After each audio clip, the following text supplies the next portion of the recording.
বিসমিল্লাহির রহমানির রহিম। আমরা একটি নতুন ভিডিও নিয়ে হাজির হলাম। তো আজকের ভিডিওটার থাম্বনেল দেখে বুঝতে পেরেছেন আজকের বিষয়টা কি। আজকের বিষয়টা হচ্ছে লটকন। তো লটকন পরিচর্যা এবং যত্ন করতে হয় এটা আজকে জানাবো।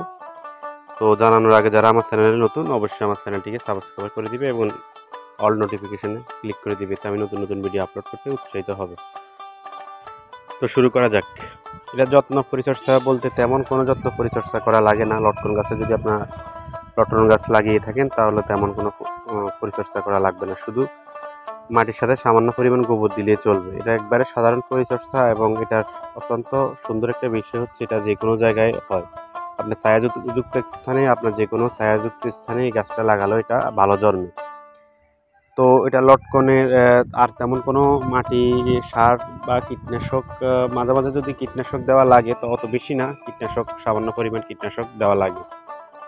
ওটা যদি গাছের রোগ বুঝে বা গাছের যদি কোনো সমস্যা দেখা দেয় তাহলে কীটনাশক সতর্কতা দিতে হবে, অন্যথায় কিছু দেওয়া লাগবে না।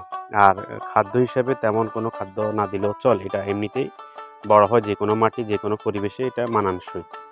তো অত্যন্ত একটা সুন্দর একটা পরিচর্যা হচ্ছে লটকন। আপনার সীমিত সময়, আপনার যদি সময় না থাকে যে কোনো গাছের পরিচর্যা করার জন্য, তাহলে সেটা আমি বলবো যে লটকন আপনি লাগানোর পরে এটা ছাদ বাগানো হয়, মাটিতেও হয়। ছাদ বাগানোর রোপণ করার পর আপনি ড্রামে শুধু পানির আর্দ্রতা ঠিক রাখতে হবে, অন্যথায় আর কোনো বাড়তি কোনো যত্ন করা লাগবে না। তো বন্ধুরা বুঝতে পেরেছ আজকে লটকনের বিষয়টা। লটকন গাছ কি পরিচর্যা করা লাগে, আসলে এটা অত্যন্ত সুন্দর একটা বিষয়। যত গাছ যত্ন করা লাগে, সময় দেওয়া লাগে, ততই আমাদের হয়তোবা কাজের ব্যস্ততার কারণে আমরা অনেক সময় যে কোনো গাছের যত্ন করতে পারি না বা একটু জন্য, কিন্তু লটকনের ব্যতিক্রম। তো আপনারা চাইলে আপনাদের ছাদ বাগানে খুব সহজেই লটকন চাষ করতে পারেন, তবে এটা ছায়াযুক্ত স্থানে খুব ভালো জন্মে, এটা মাথায় রাখতে হবে। তা আজ এ পর্যন্তই, পরবর্তী আবারও কোনো ভিডিও নিয়ে হাজির হবো। সে পর্যন্ত ভালো থাকো, সুস্থ থাকো এই কামনায়। আল্লাহ হাফেজ, আসসালামু আলাইকুম।